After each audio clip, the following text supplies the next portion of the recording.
Good morning. Gyandoot 2.0 में आप सभी का स्वागत है। मैं डॉक्टर स्मिता शर्मा और आज हम फिजिक्स का बीएससी पार्ट 1 के सिलेबस का एक बड़ा इम्पोर्टेंट चैप्टर पढ़ेंगे जिसका नाम है मोशन अंडर सेंट्रल फोर्सेस, केंद्रीय बलों के अधीन गति। ये पहला लेक्चर है। इसमें हम सब्सिक्वेंटली एक के बाद एक 3 लेक्चर्स पढ़ेंगे इस पूरे चैप्टर को कंप्लीट करने के लिए। तो आज हम इस में पढ़ेंगे केंद्रीय बल क्या होते हैं, उनकी क्या विशेषताएं होती हैं और उनके गति के समीकरण क्या होते हैं। तो हम कोशिश करेंगे इस लेक्चर में इन सभी चीज़ों को हम कवर करें। इसके अलावा इस चैप्टर में उसके एप्लीकेशंस और गॉस और पॉइजन्स इक्वेशंस को भी डिस्कस हम करेंगे। ये सभी हम 3 लेक्चर्स के अंदर कवर करेंगे। तो चलिए शुरू करते हैं। तो केंद्रीय बलों के अधीन गति पढ़ने से पहले हमारे को ये पता होना चाहिए केंद्रीय बल क्या होते हैं। तो हम वहीं से शुरुआत करेंगे केंद्रीय बलों की परिभाषा से। तो देखिए, केंद्रीय बल जो है उनमें कुछ 2 खास विशेषताएं होती हैं। वो क्या विशेषताएं हैं कि बल जो होता है वो किसी न किसी कण पर लगता है। तो कण पर लगने वाले जो बल है, अगर उसमें 2 निम्नलिखित विशेषताएं हैं तो वह बल केंद्रीय बल कहलाएगा। वो विशेषताएं क्या है? एक तो ये कि उसका जो परिमाण है वह किसी नियत बिंदु से कण की दूरी पर निर्भर करता है। हमेशा अगर कण की दूरी कम या ज़्यादा होगी किसी नियत बिंदु से, तो बल का मान भी जो है, जो उसकी न्यूमेरिकल वैल्यू है, वो कम ज़्यादा होगी। दूसरी मुख्य बात यह है कि बल की जो क्रिया रेखा है, लाइन ऑफ एक्शन है, वह सदैव किसी नियत बिंदु से गुजरती है। तो ये 2 विशेषताएं अगर जिस बल में होती है उस बल को हम केंद्रीय बल कहते हैं। अब इनकी मतलब एग्जाम्पल हम जो है वो क्या है, जैसे आप सभी ने पढ़ रखा है हमारा इलेक्ट्रिक फोर्स, स्थिर विद्युत बल, गुरुत्वीय बल, ग्रेविटेशनल फोर्स, ये सभी हमारे केंद्रीय बलों के उदाहरण हैं। अगर आपको ध्यान है तो कूलम्स लॉ में हम लिखते हैं Q1 Q2 अपॉन r², यानी उसके अंदर जो उसका मैग्नीट्यूड है या परिमाण है वो r² पर निर्भर करता है। r क्या है? एक नियत बिंदु से कण की दूरी है किसी विद्युत क्षेत्र के अंदर। ऐसे गुरुत्वीय बल की अगर हम परिभाषा देखें या फॉर्मूला देखें तो उसमें F बराबर G m1m2 अपॉन r² होता है। तो दोबारा से है, आप देख सकते हैं वह दूरी पर निर्भर करता है। जो बल है वो एक निश्चित बिंदु जिसको हम केंद्र मान सकते हैं उससे उसकी दूरी को पर निर्भर करता है उसका परिमाण। अगर हम रफली लिखें, एक एग्जाम्पल मतलब एक गणितीय रूप में लिखना चाहें तो बल क्योंकि एक सदिश राशि है तो Fr बराबर Fr into unit vector R cap, और यूनिट वेक्टर पॉजिटिव या नेगेटिव हो सकता है। ठीक है, तो आर कैप क्या हो गया? एक एकांक सदिश हो गया, यूनिट वेक्टर हो गया, और एफ आर जो है वो उसका बल का परिमाण है। और ये निश्चित है कि परिमाण जो है वो आर का फलन है, it is a function of R, यानी दूरी पर निर्भर करता है। अब इसके अंदर मैंने लिखा है प्लस माइनस साइन। तो अगर माइनस साइन है तो केंद्रीय बल आकर्षण प्रकृति का होगा, और अगर प्लस साइन है तो वो प्रतिकर्षण प्रकृति का होगा। यानी अट्रैक्टिव फोर्स है तो यूनिट वेक्टर माइनस में होगा, और पॉजिटिव मतलब माइनस आर डायरेक्शन में होगा, और पॉजिटिव आर डायरेक्शन की तरफ है तो फोर्स जो है वो आपका रिपल्सिव नेचर का होगा। अब जैसे गुरुत्वीय क्षेत्र की हम कहें बात तो उसके अंदर माइनस आर, क्योंकि वो अट्रैक्टिव इन नेचर है, और विद्युत क्षेत्र जो है वो प्लस माइनस हो सकता है, वो चार्जेस या आवेशों पर निर्भर करता है।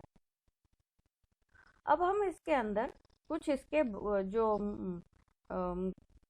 एप्लीकेशन है या मुख्य गुण है उनके बारे में हम डिस्कस करेंगे। तो सबसे पहली बात यह है कि केंद्रीय बल के अंतर्गत प्रत्येक कण की गति सदैव एक ही समतल में होती है। ये हमारा एक स्टेटमेंट है, हम अभी इसको सिद्ध करेंगे। क्या स्टेटमेंट है?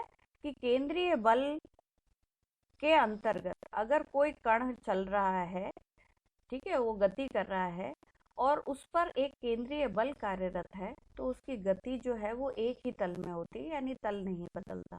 इसको हम सिद्ध भी कर सकते हैं। कैसे सिद्ध करेंगे? सपोज करो हम जो एफ आर की जो डेफिनेशन आपने ऊपर लिखी थी उसके अंदर हम दोनों तरफ आर से क्रॉस गुणनफल कर देते हैं। तो देखो आर क्रॉस एफ आर कर दिया, और यहाँ पे एफ आर का मैंने मान लिखा है और आर क्रॉस आर कैप कर दिया। हम जानते हैं सिमिलर जो वेक्टर्स होते हैं समान सदिशों का जो क्रॉस प्रोडक्ट है वो 0 होता है, इसलिए इसका मान 0 हो जाएगा। अच्छा, अब ये मान तो 0 हो गया। एफ आर को हम न्यूटन के नियम से M D square R by D T square के फॉर्म में भी लिख सकते हैं। तो हमारा जो ऊपर वाली समीकरण है वो कुछ ये रूप ले लेगी, R cross M D square R by D T square is equals to 0। अच्छा, m कैनॉट भी 0, m 0 नहीं हो सकता, इसलिए ये वाली जो राशि है r cross D square R by D T square ये 0 होगी। अब इसके अंदर मैंने इसको एक दूसरे फॉर्म में लिखना है, लेकिन उसके लिए मैं एक बार एक क्वांटिटी निकालती हूँ।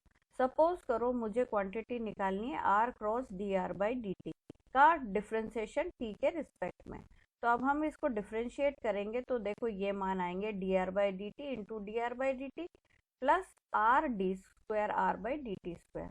दोबारा से ये मान तो हो जाएगा 0 और केवल ये रह जाएगा। तो अगर हम देखें तो हम क्या पाते हैं कि R cross D square R by D T square को इस रूप में भी लिखा जा सकता है।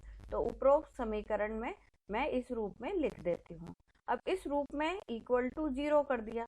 अब हमें मालूम है किसी भी क्वांटिटी का अगर डिफरेंशिएशन 0 है it means it is a constant. तो इसलिए r cross D square R by D T को हम एक नियतांक के बराबर रख देते हैं।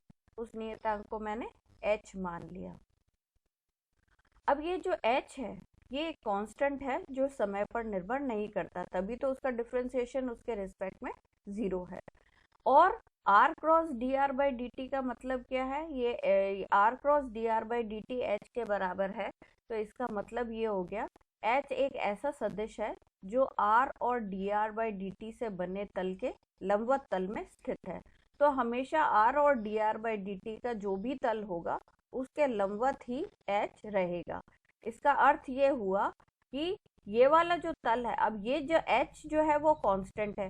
कांस्टेंट है इसका मतलब ये बदलेगा नहीं, ये बदलेगा नहीं। इसका मतलब क्या हो गया कि r और D R by D T जो है वो उनका जो उनसे जो निर्मित तल है वो नहीं बदलना चाहिए, वो नहीं बदलना चाहिए। इसका मतलब क्या हो गया? कण की पोजीशन और उसकी गति दोनों से निर्मित जो तल है वो सदैव एक ही रहेगा। तो यानी यही हमने कहा था कि वह सदैव एक ही तल में रहती है। ये हमने सिद्ध कर लिया। अब इससे एक राशि और हम निकाल सकते हैं, बल आघूर्ण। कैसे निकालेंगे? हमें मालूम है बल आघूर्ण की परिभाषा जो होती है वो टो आर क्रॉस एफ आर होती है। अभी हमने ऊपर जो है वो आर क्रॉस एफ आर ही निकाला था और हमने कहा था कि वो टो जो है ये आर क्रॉस एफ आर जो है उसका मान 0 होता है। ये हम ऊपर सिद्ध कर चुके हैं। तो इस हिसाब से बल आघूर्ण का मान भी केंद्रीय बल में 0 होना चाहिए। अच्छा, साथ ही हम जानते हैं टो जो है वो D J by D T होता है। जे यहाँ पर कोणीय एंगुलर मोमेंटम है, कोणीय संवेग है। ठीक है, तो इसका मतलब क्या हो गया? D J by D T भी 0 हो गया या जे एक कांस्टेंट हो गया। तो इससे क्या सिद्ध हुआ कि जो केंद्रीय बल क्षेत्र में कोण का जो कोणीय संवेग है वो भी संरक्षित रहता है, वो भी एक कांस्टेंट रहता है। ठीक है। अच्छा, अब जे जो है वो आर क्रॉस पी होता है ना। तो इसका मतलब ये होगा कि जो एंगुलर मोमेंटम है उसकी दिशा कहाँ होगी? उसकी दिशा आर और पी से बने तल के सदैव लंबवत दिशा में होगी। या हम यूँ कह सकते हैं कि पार्टिकल जिस भी डायरेक्शन में मूव करता है कोणीय संवेग या एंगुलर मोमेंटम हमेशा उसके लंबवत दिशा में ही लगता है। ठीक है, तो इस कारण से वो हमेशा कांस्टेंट रहेगा।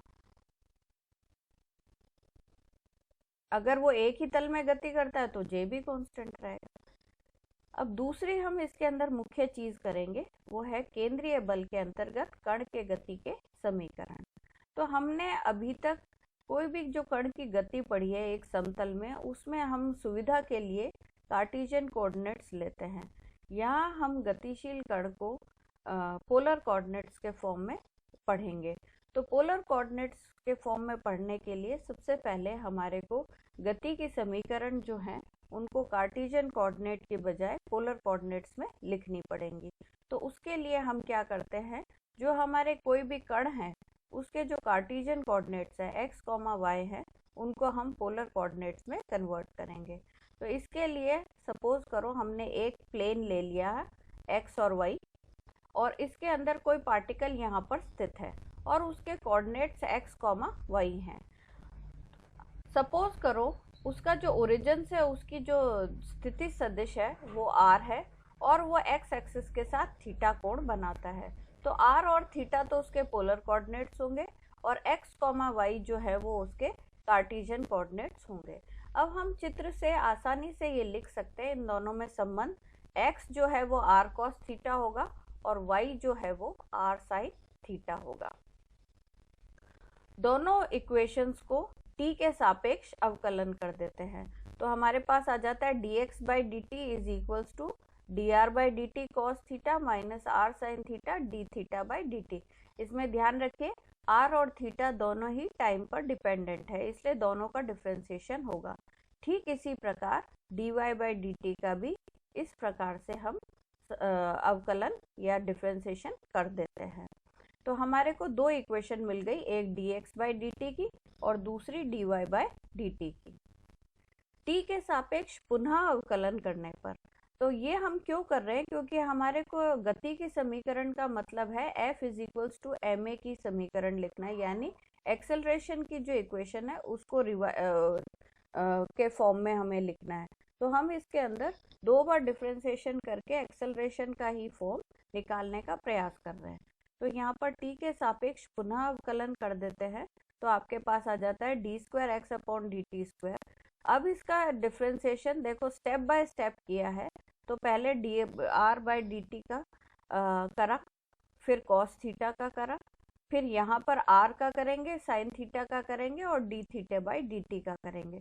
तो इस प्रकार से हमारे को दो टर्म्स यहाँ पर और तीन टर्म्स यहाँ पर मिलती हैं। अच्छा, अब यहाँ पर हम जब डिफरेंशिएशन करा है तो इसके अंदर डिफरेंशिएशन तो आपका काफ़ी बड़ा सारा होगा, लेकिन हमने उसको इंटेलिजेंटली हमने क्या करा है, कॉस थीटा वाली जो टर्म्स है उनको एक साथ ले लिया और साइन थीटा वाली टर्म्स को एक साथ ले लिया। तो दो टर्म्स तो यहाँ आ गई, तीन टर्म्स में से दो टर्म्स एक समान होने के कारण ऐड हो जाती हैं और हमारा वो D R by D T D theta by D T के फॉर्म में हो जाता है। और इसी प्रकार से हमने इन दोनों समीकरणों को निकाल लिया। D square Y by D T square भी निकाल लिया, D square x by D T square भी ज्ञात कर लिया। अब हमारे को मालूम है कोई भी जो एक्सेलरेशन है या त्वरण है उसको हम कैसे डिफाइन करते हैं, कार्टेशियन कोऑर्डिनेट्स में i cap d square x by D T square plus j d square Y by D T square के फॉर्म में डिफाइन करते हैं। तो डी स्क्वायर एक्स और y by D T square और d square Y by D T square का मान हमने ज्ञात कर लिया। तो उन दोनों मानों को हम यहाँ पर रख देते हैं। अब यहाँ पर रखते वक्त हमने थोड़ा सा इंटेलिजेंटली यूज़ किया है। हमने क्या करा है, इसके अंदर ये वाली जो टर्म्स है, देखो इसके अंदर भी D square R by D T square minus R D theta by D T square का होल स्क्वायर दिख रहा है, यहाँ भी दिख रहा है। ये वाली टर्म इससे मिलती जुलती दिख रही है। तो इन दोनों टर्म्स में से अगर हम कॉमन ले तो क्या आएगा आपके पास, आयोटा, क्योंकि ये आयोटा से गुणा है, आयोटा कॉस थीटा और यहाँ आएगा जे साइन थीटा। तो ये हमने साथ में लिख लिया। ऐसे इन दोनों में से ये वाली टर्म कॉमन ले ली तो हमारे पास आता है आयोटा साइन थीटा और माइनस ये minus iota sine theta plus j cos theta. तो इसी प्रकार से इसको यहाँ पर लिख दिया। अब यहाँ हम नया एक पोलर कोऑर्डिनेट्स के नए यूनिट वेक्टर डिफाइन करेंगे। तो रेडियल डायरेक्शन में यानी त्रिज्यक दिशा में जो एकांक सदिश है उसको हम आर कैप कहेंगे, और वो जो आर कैप है वो अगर हम उसको कार्टेशियन कोऑर्डिनेट के यूनिट वेक्टर से कंपेयर करें तो वो किसके बराबर है, आयोटा कॉस थीटा प्लस जे साइन थीटा, यानी हम इसकी जगह आर कैप लिख देंगे। इसी प्रकार minus iota sine theta plus j cos theta को हम द्विगंशी दिशा में एकांक सदिश की तरीके से डिफाइन करेंगे एजिमुथल डायरेक्शन में यूनिट वेक्टर, जिसको हम कहेंगे थीटा कैप। तो हमारा जो ऊपर जो एक्सेलरेशन है अब वो हमारा पोलर कोऑर्डिनेट्स में बदल गया, यानी ए कैप बराबर R cap A R plus theta cap A theta हो गया, और जिनके हम ए आर और ए थीटा के मान निम्न प्रकार से लिख सकते हैं। अब अगर हम दोनों की तुलना करें, जो हमने ऊपर इक्वेशन लिखी थी, तो हमारे को मालूम है ए आर जो है वो इसके बराबर हो गया, और ए थीटा मतलब जो कि त्रिज्यक त्वरण या रेडियल एक्सेलरेशन है, और एजिमुथल एक्सेलरेशन या द्विगंशी त्वरण जो है वो आपका इससे दिया जाता है। तो ये दोनों इक्वेशंस जो है इनके अंदर अब हम m से गुणा करके गति का समीकरण निकालेंगे। तो m से हम गुणा करते हैं, तो m से गुणा करने पर क्या होगा, एफ आर जो होता है m इंटू ए होता है, तो m इंटू ये एक्सेलरेशन के हमने आर थीटा के फॉर्म में लिख दिया है ना, तो m इंटू ए आर तो होगा आपका रेडियल डायरेक्शन में, और m ए थीटा जो होगा वो आपका एजिमुथल डायरेक्शन में। तो इस प्रकार से अगर हम दोनों साइड को कंपेयर करें तो हम ये देखते हैं कि जो फोर्स है वो तो आर कैप का वेक्टर फंक्शन है, लेकिन थीटा का फंक्शन नहीं है। तो अगर हम दोनों तरफ समीकरणों की तुलना करते हैं तो हम पाते हैं एफ आर बराबर एम ए आर होगा, और एम ए थीटा जो है वो 0 के बराबर होगा। तो दोनों समीकरणों को हम अलग अलग रूप में लिख लेते हैं, तो पांचवी और छठी इक्वेशन जो है वो हमारी आ जाती हैं। इन इक्वेशंस को, ये जो दोनों पांचवी और छठी इक्वेशन आई है, ये हमारी किसी भी गतिशील कण के गति के समीकरण कहलाते हैं, जो कि यह कण केंद्रीय बल के अंतर्गत गति कर रहा है। अब ये जो इक्वेशन हमने निकाली है, इस पर कोणीय संवेग का संरक्षण का नियम लगता है या नहीं, हम इसका अध्ययन कर लेते हैं। इसके लिए हम ये वाली जो छठे नंबर की जो इक्वेशन है इसको काम में लेंगे। अब ये इक्वेशन हमारे पास है, हम इसको रीराइट करते हैं। रीराइट कैसे करते हैं, अगर मान लीजिए d by D T of M are square D theta by D T हो, तो क्या होगा, इसका डिफ्रेंसिएशन अगर हम करें, आप अलग से करके देख लीजिए, इसके अंदर यही रूप आएगा। आफ्टर डिफ्रेंसिएशन हमारे को ये वाला रूप ही मिलता है। तो इसका मतलब ये हो गया, ये जो इतना बड़ा रूप है इसको हम इस प्रकार से लिख सकते हैं। अब इस प्रकार से लिखने का कारण क्या है, क्योंकि d by D T of something is 0, इसका मतलब क्या होता है कि वो क्वांटिटी कांस्टेंट हो जाती है। ठीक है, तो इसके अंदर अगर हम देखें तो एम आर स्क्वायर क्या है, आई होता है, जड़त्व आघूर्ण होता है, और D theta by D T हमारा ओमेगा होता है। तो आई इंटू ओमेगा जो है वो हमारा कोणीय संवेग होता है, तो इसको हम j लिख सकते हैं। तो d J by D t is equals to 0, यानी j का जो मान है वो m are square D theta by D t है, जो कि एक नियतांक होना चाहिए, क्योंकि उसका differentiation with respect to time 0 है। अब इससे हम एक बड़ा अच्छा कंक्लूजन निकालते हैं। एक तो ये कि घूर्णन गति करने में जो कण के कोणीय संवेग का जो मान है वो हमेशा कांस्टेंट रहता है। ये कोणीय संवेग संरक्षण के नियम को व्यक्त करता है, और हम ये कह सकते हैं कि कोई भी केंद्रीय बल के अंतर्गत कोई गतिशील कण है तो उसका कोणीय संवेग हमेशा कांस्टेंट रहेगा, संरक्षित रहेगा, कंजर्व्ड रहेगा। ठीक है, अब हम इसके अंदर एक राशि को और डिफाइन करेंगे। उस राशि का नाम है क्षेत्रीय वेग या एरियल वेलोसिटी। अब एरियल वेलोसिटी क्या है, अगर मान लीजिए जो ऊपर वाली जो समीकरण है जो अभी हमने निकाली है, यहाँ पे ये जो समीकरण है, इस समीकरण में या यूं ये कह लो, इसके अंदर हम 1/2m का गुणा कर दें, तो यहाँ पर क्या हो गया, देखो d by D T 1/2m का गुणा करने से m कट जाता है और 1/2 रह जाता है। ये भी इक्वल टू कांस्टेंट हो गई।